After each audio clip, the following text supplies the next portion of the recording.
오늘 주시는 하나님 말씀은 야고보서 1장 2절에서 4절입니다. 내 형제들아, 너희가 여러 가지 시험을 당하거든 온전히 기쁘게 여기라. 너희 믿음의 시련이 인내를 만들어내는 줄 너희가 알미라. 인내를 온전히 이루라. 이는 너희로 온전하고 구비하여 조금도 부족함이 없게 하려 함이라. 아멘. 오래전에 어떤 학생이 당신은 예비고사를 치르던 시절이었다고 봅니다. 그렇게 기억을 하는데 그 시험을 치르고 스스로 목숨을 끊으면서 나는 시험 없는 세상에서 살고 싶다. 그런 말을 한 적이 있어 충격을 주고 세상을 아프게 한 적이 있습니다. 스스로 세상을 등질 만큼 세상에는 시험도 많고 시험으로 받는 고통이나 부담, 스트레스도 많은 것이 사실입니다. 그런데 한 가지 분명한 것은 시험은 누구에게나 있습니다. 시험은 누구에게나 있습니다. 예수님도 시험을 당하셨습니다. 시험은 힘들고 어려운 것은 사실이지만 시험 없는 인생은 없다는 사실을 또한 받아들여야 합니다. 성경의 많은 인물들도 시험을 받았습니다. 그러나 그 시험을 이김으로 극복함으로 훌륭한 인물이라고 칭찬받았습니다. 시험이란 무엇일까요? 시험의 종류에는 어떤 것들이 있을까요? 시험이란 헬라어는 페이라스모스 또는 페이라조라는 시험하다라는 단어를 사용하는데 이 단어가 영어로나 우리말로 번역될 때는 세 가지 의미로 번역할 수가 있습니다. 하나는 유혹, 두 번째는 테스트, 세 번째는 환난, 시련입니다. 이것이 곧 시험의 종류를 의미한다고 볼 수 있습니다. 시험의 종류는 유혹과 테스트와 시련입니다. 첫 번째 이 유혹이라는 시험이 있습니다. 템테이션으로 번역하죠. 마태복음 4장, 마가복음 1장, 누가복음 4장에 공이 나타나는 예수님이 받으신 시험은 유혹이라는 시험이었습니다. 유혹이라는 시험. 먼저 달콤한 것, 보기에 좋고 먹기에 달고 만지면 부드럽고 하는 이런 달콤한 것으로 깨는 것, 속이는 것입니다. 모르고 덥석 물면은 그 시험에 넘어가고 지는 것입니다. 예수님이 당하신 세 가지 시험 생각해 보시면은 다 이 유혹이었습니다. 40일을 금식한 사람에게 돌로 떡을 만들어 먹으라. 만들 수만 있으면 얼마나 좋은 것이겠어요. 방법은 어떻게 되었든지 내 배를 채우라는 물질적인 유혹이었습니다. 성전 꼭대기 높은 곳에 올려놓고 뛰어내리면 천사들이 받아줄 것이다.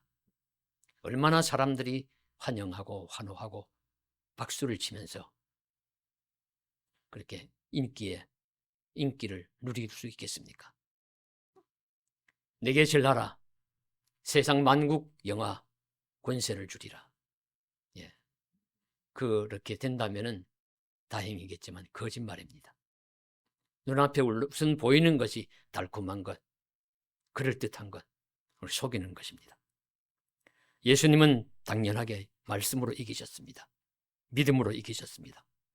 사람이 떡으로만 사는 것이 아니요 하나님 말씀으로 사는 것이고, 주 너의 하나님을 시험치 말고 주 너의 하나님께만 경배하라는 우리 신명기의 말씀으로 예수님은 마귀 사탄의 시험을 이기셨고 그 사탄은 뒤로 물러 도망을 갔습니다. 이 유혹의 시험을 많이 당하지만 누구나 이기는 것은 아닙니다. 다윗도 질 때가 있었습니다. 잘 아시는 대로 음욕을 품어 결국에는 목욕하는 여인을 우리 범함으로써 그 유혹이라는 시험에 넘어가서 그 쓰디쓴 아주 그 맛을 보게 되었습니다.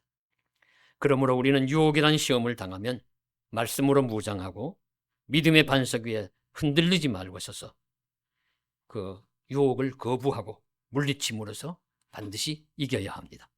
예수님처럼 사탄아 물러가라, 내 하나님을 시험치 말라, 사람은 말씀으로도 산다 하면서 담대히 이길 수 있기를 간절히 바랍니다.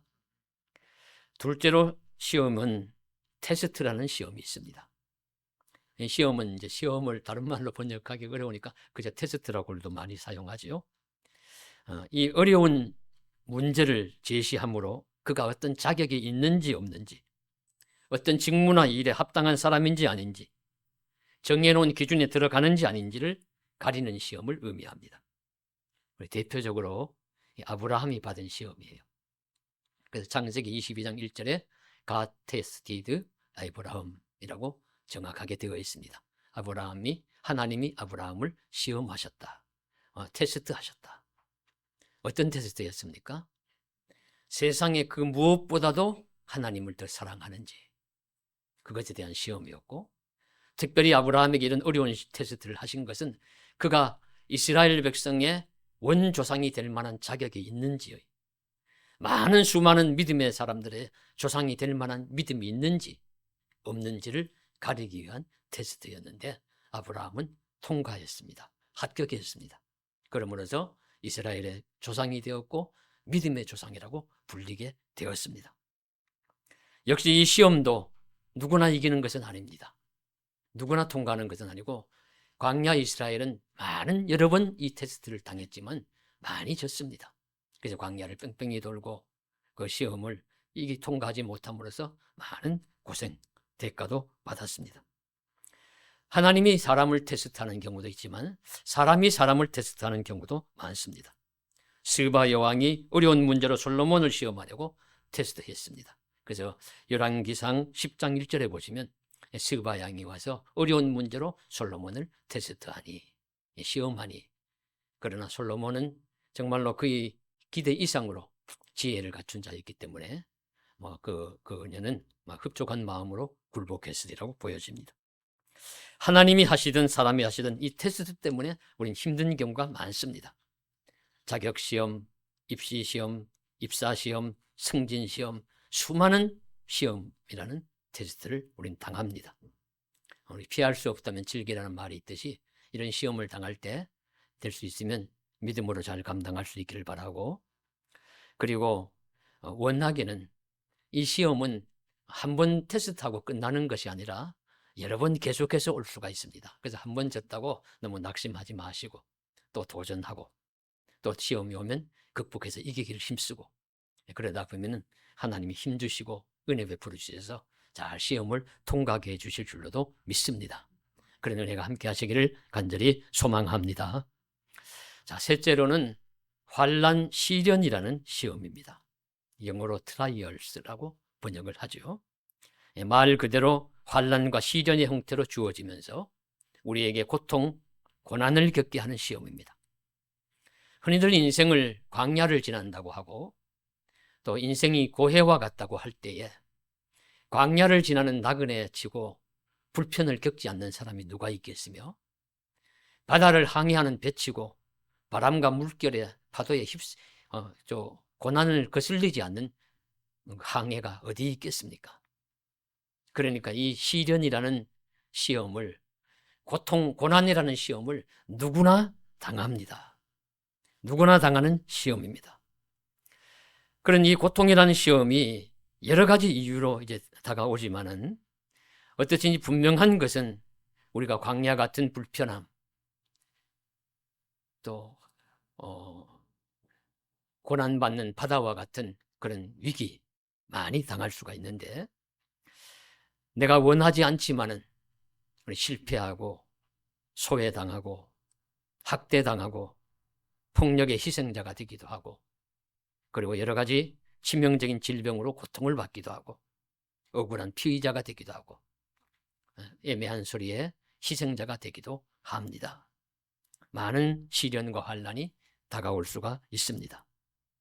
바로 오늘 야고보서 1장 2절의 말씀, 너희가 여러 가지 시험을 당하거든 할 때 이 시험이 바로 시련이라는 시험입니다. 너희가 여러 가지 시련을 당하거든, 너희가 여러 가지 환난을 당하거든 이라는 뜻입니다. 이 시험이 누구에게나 예고 없이 피할 수 없이 다가옵니다. 그래서 이 환난이라는 시험을 당할 때 우리가 어떻게 해야 될까? 이제 그 말씀을 오늘 말씀이 가르쳐 주십니다. 이 시험은 누구에게나 오는 시험인데 모양과 크기와 방법과 이런 것이 천차만별입니다. 사람마다 달라요. 그리고 이것에 어떻게 대처하느냐에 따라 가지고 같은 시험, 시련의 내용이 주어져도 결과는 완전히 달라집니다. 햇빛이 내리쬐면은 물은 마르지만은 그러나 진흙은 굳습니다. 참 여러 가지 얼음은 녹이기도 하고 또 진흙은 굳게 만드는 것처럼 똑같은 충격적인 경험을 당해도 피폐해지는 사람이 있는가 하면 더 단단해지는 사람도 있는 것입니다. 시련을 어떻게 대처하느냐에 따라서 많이 차이가 있다는 말씀이 되겠습니다. 이렇게 환난과 시련, 고통, 괴로움이 어떤 형태로도 주어지든 우리 성도들에게 하나님이 시련, 환난이라는 것을 주실 때는 분명한 이유가 있고 그 뜻이 있을 터인데 거기에 대해서 우리가 처하는 자세는 오늘 말씀에 온전히 기쁘게 여기라. 온전히 기쁘게 여기라. 이렇게 가르쳐 주십니다. 유혹이라는 시험이 오면 기쁘게 여기면 안 돼요. 유혹이라는 시험이 오면 거부하고 거절하고 도망치고 물리쳐야 합니다. 테스트가 오면 통과해야 합니다. 그런데 이 시련이라는 시험이 오면 기쁘게 여기면서 받아들여야 된다. 그렇게 이제 말씀으로 가르쳐 주십니다. 환난이라는 시험이 오면 가져야 할 첫 자세가 뭐냐? 온전히 기쁘게 여기라. 이 말씀이 참 어려운 것 같습니다. 우리 데살로니가전서 5장 16절 18절 유명한 말씀이니까 다 잘 아시죠? 항상 기뻐하라. 쉬지 말고 기도하라. 범사에 감사하라. 이는 그리스도 예수 안에서 너희를 향하신 하나님의 뜻이니라. 하나님의 뜻이라고 하면서 가르쳐 주시는 말씀이 항상 기뻐하라가 들어가 있어요. 그럼 이 항상에는 시험이 오든지 시험이 없든지도 들어가는 것이죠. 고난이 오든지 즐거움인 일이 오든지도 들어가는 것입니다. 다 기뻐하라는 말씀이니까 일맥상통하는 내용이에요. 그래서 시험이 오면은 온전히 기쁘게 여김으로써 감당하라고 하십니다. 만일 불가능한 것이면은 성경 말씀에서 이렇게 지시하시지 않으실 것입니다.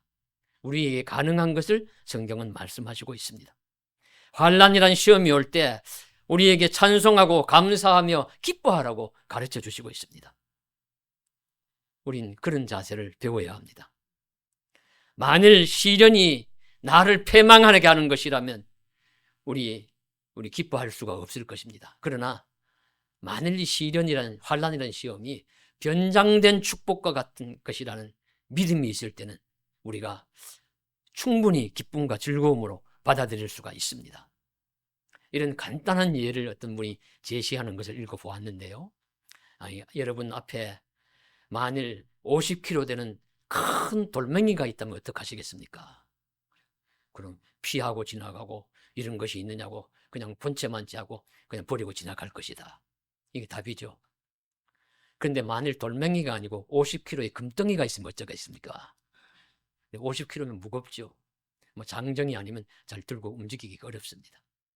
그런데 금덩이라면 힘이 있든지 없든지 젖먹는 힘이라도 다 내어가지고 힘들더라도 그 금덩이를 끌고 가지 않겠습니까?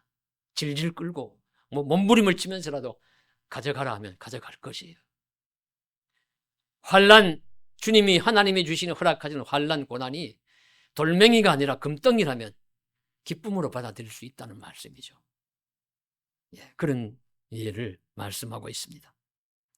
환난이란 시련이란 시험을 당할 때 오히려 기쁘게 여기라는 말씀이 불가능한 것이 아니라 그것이 하나님이 결국에는 선물로 복으로 주실 것의 과정이라면 충분히 받아들일 수 있는 것입니다. 그리고 우리의 믿음과 성령이 충만하면, 은혜가 충만할 때면 우리 환난이 와도 기쁨으로 받아들이는 것이 가능합니다. 시험거리가 눈앞에 있어도 얼마든지 이를 받아들이고 시험을 초월할 수가 있는 것이 믿음 충만, 성령 충만, 은혜 충만할 때 가능한 것입니다. 그래서 우리 중요한 것은 시험이 오냐 안 오냐, 시련이 오냐 안 오냐보다 더 중요한 것은 내 믿음이 풍성하냐, 충만하냐 아니냐, 이것이 중요합니다. 그래서 역대하 20장에 유다의 여호사밧 시대에 전쟁이 일어났는데요. 전쟁이 일어났을 때 이 에돔, 암몬, 세 나라인데, 에돔이 아니라 모압, 암몬, 마온 사람이라는 이 세 민족, 사해 근처에 있었던 민족인데요. 민족들이 연합해가지고 남유다를 쳐들어왔어요. 한 나라만 쳐들어와도 전쟁이란 것은 위기이고 위험한데, 세 나라가 연합해서 쳐들어오니까 얼마나 더 이 여호사밧 왕도 백성들도 위기에 힘들고 고통스러웠겠습니까? 걱정과 근심이 많이 되죠. 그 여호사밧도 걱정 근심했습니다. 두려워했습니다. 그런데 그는 두려워만 한 것이 아니라 하나님을 바라보았습니다. 하나님, 이렇게 나는 힘이 없는데, 우리는 힘이 없는데, 당할 수가 없는데 이렇게 큰 군대가 쳐들어오니 어떻게 하면 좋습니까? 백성들에게도 함께 금식하면서 기도하라고 하고 함께 눈물로 기도하면서 하나님 앞에 메어 달렸습니다. 하나님이 응답해 주시기를 두려워하지 말라, 놀라지 말라, 하나님이 너희와 함께 하실 것이다. 그래, 무기보다는 찬송하면서 앞으로 나가라. 그래서 이 여호사밧이 순종해서 백성들에게 가운 성가대 옷을 입히고 찬송하면서 전쟁터에 나가게 했어요. 그래서 그 전쟁을 이긴다는 말씀이 나옵니다. 그 찬송 골짜기, 브라기 골짜기, 브라가 골짜기의 유래가 그래서 생겼다는 말씀인데요. 무슨 말씀이냐 하면 전쟁과 같은 위험한 환란이 와도 찬송하면서 즐거워하고 기쁨으로 감당할 수 있다는 믿음이 충만하면, 하나님이 승리해 주실 것을 확실히 믿는다면 가능하다는 말씀을 우리들에게 가르쳐 주시는 줄로 믿습니다. 우리 하나님이 결국에는 구원하시고 이기게 하실 것임을 믿는 믿음이 충만함으로 적군의 공격을 당하여도 기뻐하는 자세를 갖고 그 시련이 기쁨과 즐거움으로 바뀌며 선과 복으로 바뀌는 역사가 나타나는 줄로 믿습니다.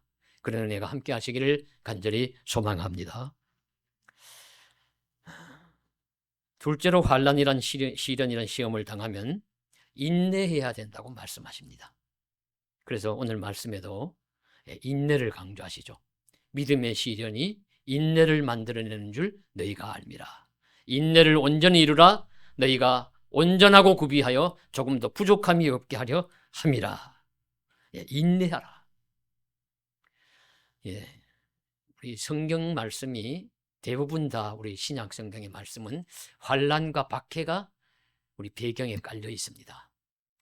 그 중에서도 요한계시록은 더 확실하게 가장 극심한 환난과 핍박에 있는 시기가 배경입니다.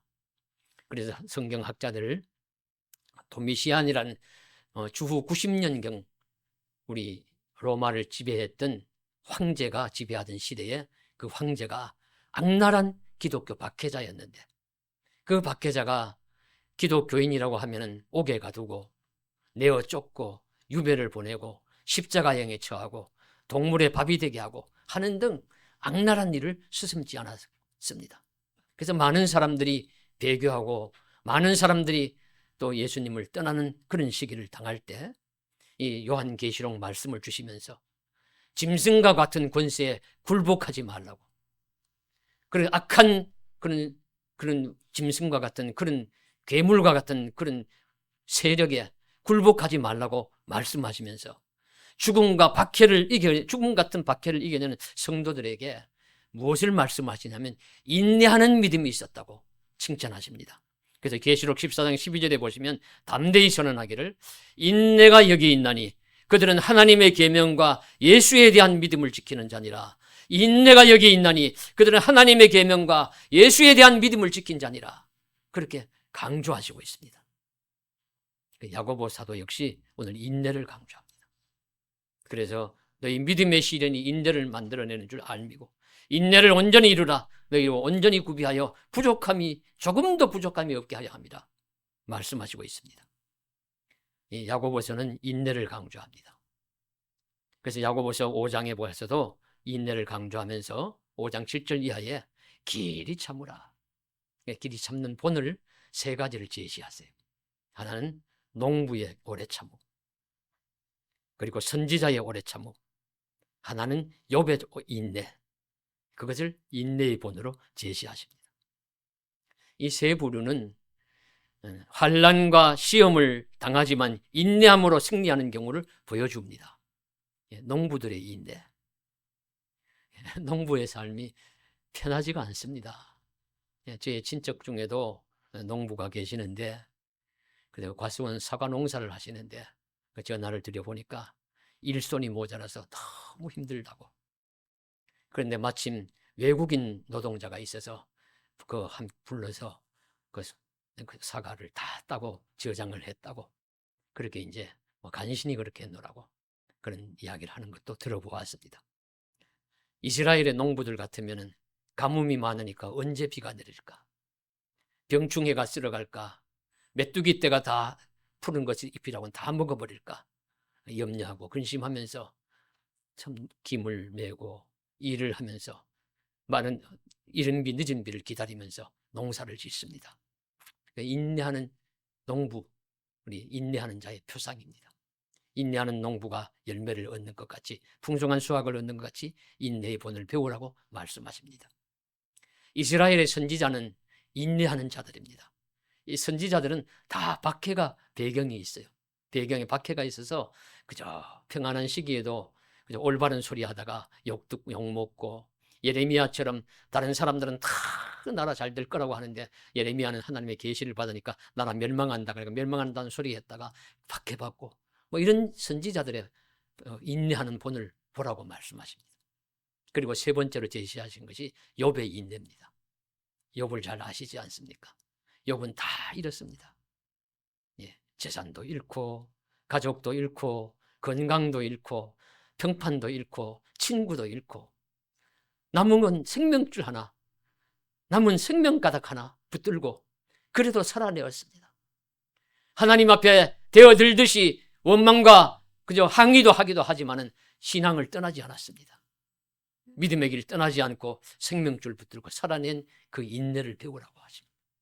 그래서 그 말씀으로 우리 주시는 것이 야고보서 5장 11절에 보라, 인내하는 자를 우리가 복되다 하나니 너희가 욥의 인내를 들었고 주께서 주신 결말을 보았거니와 주는 가장 자비하시고 긍휼히 여기는 이시니라. 이처럼 인내하는 자가 시련을 이기고 주께서 그에게 복을 주시고 긍휼히 여기신다는 결론을 짓는 것입니다. 그러므로 우리가 환난이라는 시험, 시련이라는 시험을 당하면 다른 방도가 없습니다. 피하려도 해도 안 되고 막으려고 해도 안 됩니다. 한 가지 길이 있다면 오직 참음으로 이겨야 합니다.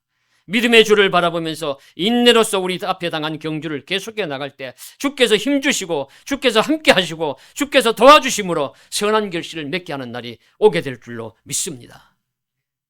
저는 찬송을 부르면서 좀 고개를 갸웃하면서 좀 고쳐 불렀으면 하는 찬송이 하나 있습니다. 그게 544장인데요. 잘 아시는 찬송입니다. 울어도 못하네, 힘써도 못하네, 참아도 못하네, 믿으면 되겠네 라는 찬송인데요.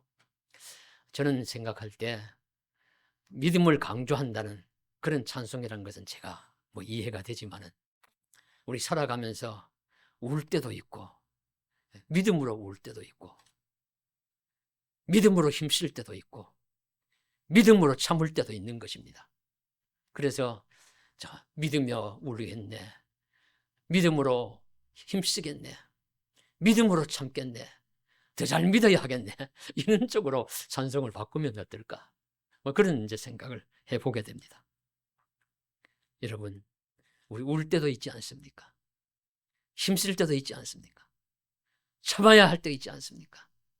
이 모든 것이 믿음으로 무장해서 울고 힘쓰고 참으면은 하나님이 힘주시고 도와주셔서 우리 환난을 잘 이겨내게 해주실 줄로 믿습니다. 그래서 성도에게 가장 중요한 덕목 중에 하나가 인내, 오래 참음입니다. 사랑도 오래 참아야 쟁취할 수 있습니다. 하나님이 우리에게 한 가지 덕목을 붙잡으라고 하신다면 오래 참게 하소서, 기도하면서 인내하면서 살게 하소서, 이것을 구할 수 있기를 바랍니다.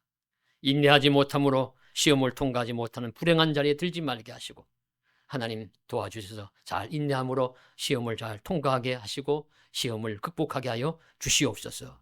그렇게 기도하면서 모든 시련 환난을 잘 이겨낼 수 있는 저와 여러분 되시기를 주님의 이름으로 간절히 축복합니다. 마지막으로 환난 시련이라는 시험을 이기면은 그럼 어떤 결과가 나타날까? 좋은 것을 주시는데요. 그 중에서도 우리 야고보서 1장 12절에 보시면 이 시험도 역시 환난이라는 시험입니다. 시험을 참는 자는 복이 있나니 이는 시련이라는 시험이죠. 견디어낸 자가 주께서 자기를 사랑하는 자들에게 약속하신 생명의 면류관을 얻게 하실 것이기 때문이라. 생명의 면류관을 주실 것이라. 다른 모든 것을 다 얻고 생명 잃으면 무슨 소용이 있어요? 참 생명을 주시겠다는 귀한 약속을 우리들에게 허락해 주십니다. 그래서 우리는 오래 참음으로 기쁘게 여김으로 우리 시련인 환난이라는 시험을 이겨낼 수 있기를 바랍니다. 다른 욕구를 이겨내고 열심히 공부를 하는 학생에게는 합격의 소식을 들려줄 것입니다. 밤잠을 안 자고 연구에 매진한 발명가에게는 발명품이 완성되는 찬란한 순간도 맞게 할 것이고, 고되고 힘든 일이지만은 예술품에 열심을 내는 분들에게는 복된 예술품도 허락하여 주실 것입니다. 환난을 이긴 농부에게는 풍성한 곡식의 열매라는 상을 주실 것이고, 시련을 이긴 선지자에게는 아름다운 칭찬과 명예를 주실 것입니다. 죽음보다 가혹한 환난을 이긴 욥과 같은 자에게는 배가 되는 물질과 생활의 보장도 하십니다. 이에 더하여 욥이 고난받을 때에 외쳤던 말씀, 내가 가는 길을 오직 그가 아시나니 그가 나를 단련하신 후에는 내가 순금같이 나오리라는 말씀처럼 순금 같은 생명, 순금보다 귀한 생명을 우리들에게도 허락해 주실 줄로 믿습니다. 생명의 면류관을 주실 것이라고 했어요. 이 면류관을 받는 저와 여러분 되시기를 간절히 소망합니다. 서양 풍습에 결혼 30주년이 되면요, 진주혼식이라는 의식이 있다고 해요. 그래서 30년 결혼 30주년이 되면 진주를 서로 주고받으면서 이제 기념하는 의식인데, 왜 하필 진주냐? 그 의미를 생각해 보면 진주의 인내를 기억하라는 것입니다. 조개가 자신의 몸에 박힌 모래를 감싸고 그 아픔을 견디며 상처를 오랜 시간 참고 치료하면서 만들어지는 것이 진주라고 합니다. 조개의 모진 고통을 통해 만들어지는 진주처럼 부부의 30년의 사랑도 그렇게 연결어져 왔다는 뜻이죠. 세상에 시련 없는 인생이 없듯이 누구나 이런저런 모래알 몇 개씩은 품고 살게 마련입니다. 물론 모래의 크기는 다르고 시련의 모양과 크기도 다르겠지만 그 고통의 분량만큼 커지는 진주처럼 우리가 당하는 시련이란 시험도 아름다운 보석이 되기를 소망합니다. 지금도 시련과 고통을 겪는다면 진주 같은 보석을 만들어가는 그런 과정이 되시기를 주님의 이름으로 간절히 축복합니다. 말씀을 맺습니다. 시험 없는 인생은 없습니다. 누구에게나 시험이 옵니다. 유혹도 오고 테스트도 오고 환난 시련도 옵니다. 시험은 어려운 문제입니다. 풀기 어려운 난제를 의미합니다. 그렇지만 만일 저와 여러분에게 시험이 찾아온다면 이 말씀 한 구절 더 기억하시길 바랍니다. 고린도전서 10장 13절, 사람이 감당할 시험 밖에는 너희에게 당한 것이 없나니 오직 하나님은 미쁘사 너희가 감당하지 못할 시험 당함을 허락하지 아니하시고 시험 당할 즈음에 피할 길을 내사 너희로 능히 감당하게 하시느니라. 이 말씀대로 우리에게 주시는 시험 우리가 잘 감당할 수 있게 하시고, 특별히 시련이라는 시험이 올 때 온전히 기쁘게 여기며 인내함으로 감당해 나아갈 수 있기를 간절히 소망합니다. 그리하여서 복된 진주 같은 그런 아름다운 것, 생명의 면류관을 얻는 저와 여러분 되시기를 주님의 이름으로 간절히 축원합니다. 기도드리겠습니다. 사랑하는 하나님 아버지, 우리에게 시련이라는 시험이 닥쳐오면 우리는 원망하고 불평하고 그저 도망치기에 바쁘지만 성경은 의외로 다른 방법을 가르쳐 주십니다. 온전히 기쁘게 여기라. 하나님이 주신 시험이라면 반드시 뜻이 있는 시험이요 복이 될 것이고 또 생명의 면류관까지 주시는 은혜가 될 것이니까 참고 견디라고 말씀하십니다. 선지자들의 인내, 농부들의 인내, 욥의 인내를 우리가 배웁니다. 그런 인내심을 가지고 믿음으로 이길 수 있도록 주님 저희를 도와 인도해 주시옵소서. 사랑하는 하나님, 그리하여서 진주처럼 영롱한 아름다운 보배를 우리가 간직하게 하여 주옵시고 하늘나라에까지 사라지지 않고 소멸되지 않는 그런 귀한 믿음으로 승리하게 하여 주시옵소서. 주 예수님 이름 받들어 감사하며 기도드리옵나이다. 아멘.